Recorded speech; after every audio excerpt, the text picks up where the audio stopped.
Hello, everyone. This is Bob Gelinas, welcoming you to the Soft Ingenuity podcast from SoftNG. Hey, it's the end of the year here in 2021. It's actually, as we're creating this podcast, it's Christmas week. And so we want to take a moment to wish everyone a very, very Merry Christmas and looking forward to a very Happy New Year. Well, as we finish out this year, the topic we've chosen for today is the wonderful world of staff augmentation, probably one of the largest areas within software engineering. In fact, there's probably over 300,000 individuals that are employed in positions here in the United States from all around the world in the area of staff augmentation. And just so we're all on the same page, we're defining staff augmentation as those software engineering resources that organizations get when they need some extra help. When you may have a software development team that needs a few extra guys in order to get the workload taken care of to meet specific business deadlines and goals, as well as those quite frequent occasions when there are very unique and specific skill sets that are required that maybe you don't have internally. You need to go find out somebody that can do something special to put a project together and get it finished on time. Well, in order to discuss this topic today, we're happy to welcome our head of our staff augmentation team, which is Taras Bielokonov. Welcome, Taras. We're glad to have you here today to join us. And we got some questions for you. Matter of fact, that's how we sort of put the agenda together for today, is that we've gone out and compiled a list of some of the most common areas that people are curious, concerned, and want to know more about staff augmentation. Is it right for them? Is it not? How does it work? What's the pros? What's the cons? And so that's really what we want to get into and discuss today. And so just to get us started, let's start at the very beginning here, Taras. First question is, why in the world would someone even want to use staff augmentation, especially in perhaps with resources coming from somewhere as far away as Ukraine? Why would somebody want to do that? Hi, Bob. I'm glad to be here. Wish amazing holidays to everyone. So, answering to your question, the answer is quite simple. We have a huge talent pool. For instance, in Ukraine, there are almost 2,000 IT companies, so no problem in finding the one that. In recent years, many influential sources such as PwC have placed Ukraine among the top countries for software development outsourcing. Such tech leaders as Microsoft, Mercedes, Siemens have chosen Ukraine for augmenting their engineering teams and benefited from it. More big companies opened their R&D centers and offices here. Amazon, Samsung, Oracle, Wargaming are just some of them. So, all right. Yep. But okay, I get that. A lot of people are doing it, so that certainly validates the use of this type of service. But there's got to be some serious risks for companies when they use staff augmentation services. So why don't you give us just, from your perspective, sort of what some of those top risks are and what can companies do to try and avoid or mitigate those risks? That's a good question. Of course, there are risks. In any business, we met risks. Communication issues, time zone related trouble we have, or legal problems may all arise during the implementation of staff augmentation strategy.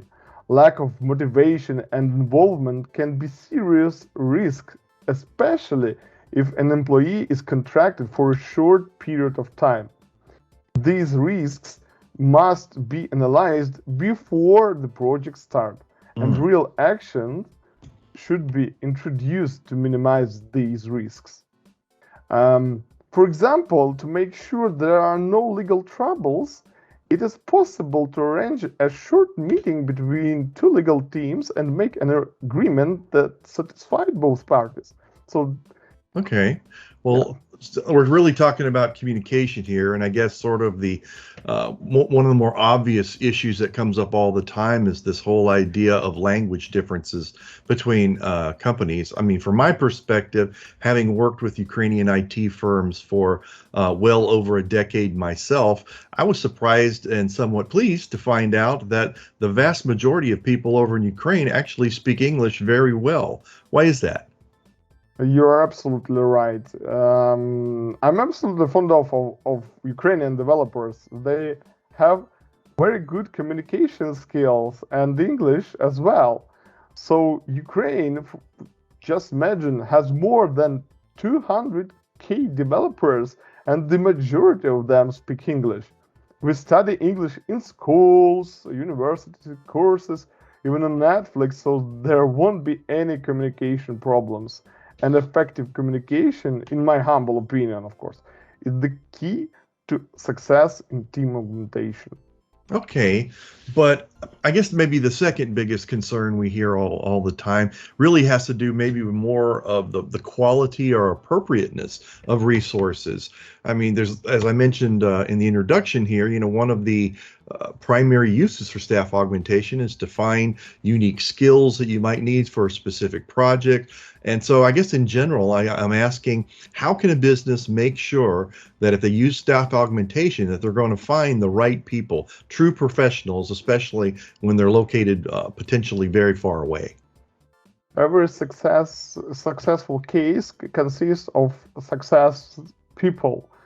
We find and hire professional all the time, so that is my recipe, which consists of 3 stages. First, we check the CV in terms of industry expertise, experience, knowledge of particular technologies, and only after that we schedule the interview. Second one, during the interview, we check soft skills and knowledge of English. After all, software developers will have to work in multicultural teams, and soft skills matter a lot. The final step, we have a technical interview with experienced seniors who check the knowledge of candidate asking tech-related questions, such as what is the Lambda function, or what do you know about the microservices, for example. So, Okay. Well, it's good to hear that, there's a defined structured process for doing this, but I'm just curious in general, what's more important when it comes to hiring the right person and the right talent? Academics, a diploma, or actual job experience? I prefer good people, but the best variant is when an employee has both the diploma and experience. Okay. Actually, that is common in Ukrainian IT companies. However, there are also many switchers. What's a switcher? Switcher is the man or woman who changed their career, for example, from accountant to junior software developer. And they are usually working twice as hard. And what is interesting, they have the background that can help them in industrial projects.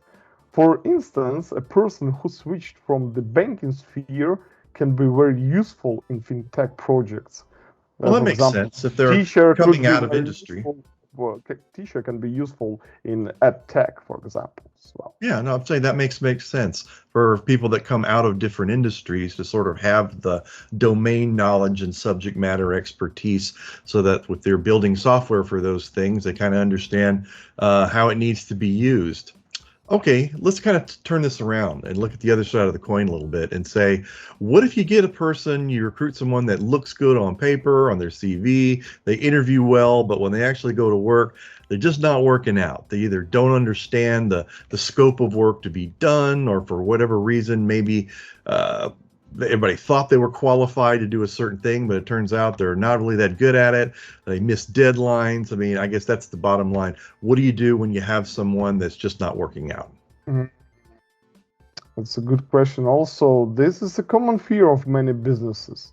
But any company that treats team augmentation scenarios seriously prepares the plan of action for every situation. For instance, in our company at SoftNG, we are obliged to find the replacement for the employee who doesn't cope with the tasks in 48 hours. No Wow. trick to the projects. Wow, 2 days to fix. And that's, I guess that by contrast, is a lot better than if you did have an internal employee that you had to let go and then recruited a replacement. I mean, your project could be impacted for days, weeks, months, who knows, till you get someone back in there to help out. Okay, but that's the core skills. Let's look at also, what about soft skills for remote workers? I mean, how can a company assess those, and why are they important? I believe that soft skills are very important nowadays, especially in IT. Even the best architects can fail without soft skills because team augmentation is about teamwork after all. There are many ways to access soft skills. Asking the right questions is probably the most reliable method of assessment. Any experienced HR manager working with tech knows which question to ask. One of my favorite questions is, tell me more about yourself, in which things you find yourself. And this helps me to understand who is the person.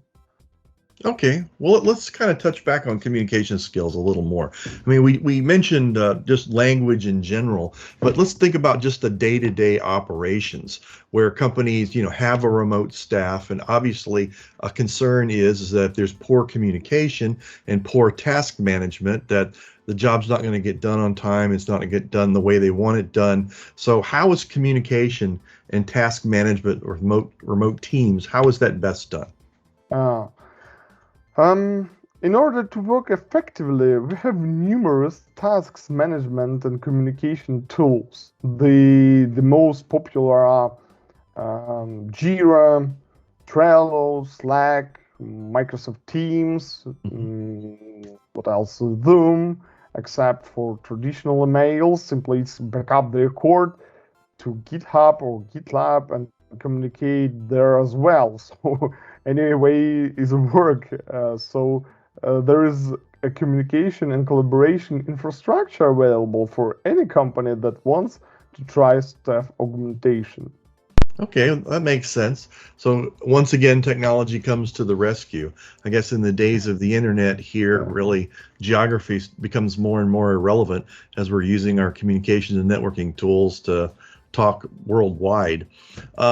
But in the course of all that communication, another issue pops up, and this is another one of our questions, and that has to do with security. Obviously, that's still very important. What security measures should companies have in place to ensure that the code that's being worked on is secure during the whole development process? Absolutely. I would recommend looking for companies that have security officers and policies in place, as well as annual security audits. It's very important. In terms of security, it's possible to speak about the security of the physical facility and the security of software and data. For instance, we have a strict security policy that regulates access to the building, servers, location, physical protection of the room in case of flood, earthquake, explosion, etc. We have a business continuity management policy, incident management plan, IT process continuity plans, relocation plan of personnel. First of all, companies that provide staff augmentation services should have security login procedures, access control policies, instructions for monitoring resources, etc. They all should be discussed in advance with each client. Okay, well, let's get back to more of just the general development questions here. I'm assuming that there needs to be specific software development policies in place as part of software development. What are the ones you most recommend? There are several things that are obligatory. For example, it's necessary to adhere to the best international standards, practices, and trends in the field of secure application development, such as OWASP Application Security Verification Standard. Continuous learning process about existing and new approaches to security development. Testing is also a must. Um, I would also say that the involvement of the customer in the formation and management of safety requirements is also obligatory. In case of our company, Softengi, Microsoft Security Development Lifecycle is taken as a basis for the guidance and methodology for ensuring security throughout the development lifecycle. Yeah. Okay. All right. I have one more question for you in our time that we're together here today. And that's, if you had to sum everything up, what do you think is the most important advice that you would give companies that are really concerned about using staff augmentation? I would like to say choose a medium-sized company that doesn't have the problems of a large enterprise. And neither is a startup without policies and procedures at place. As for references from past clients, search for the company that has the infrastructure and team augmentation and place with policies, procedures, legal processes, tools ready for augment your team. That's good advice. Thank Yep. you, Taras. Well, that's all the time we have for today. We appreciate your time tuning in with us today to learn a little something new, hopefully, about staff augmentation. Once again, and we wish everybody a very Merry Christmas and a Happy New Year, and look forward to you joining us again for the next podcast, Soft Ingenuity from SoftNG.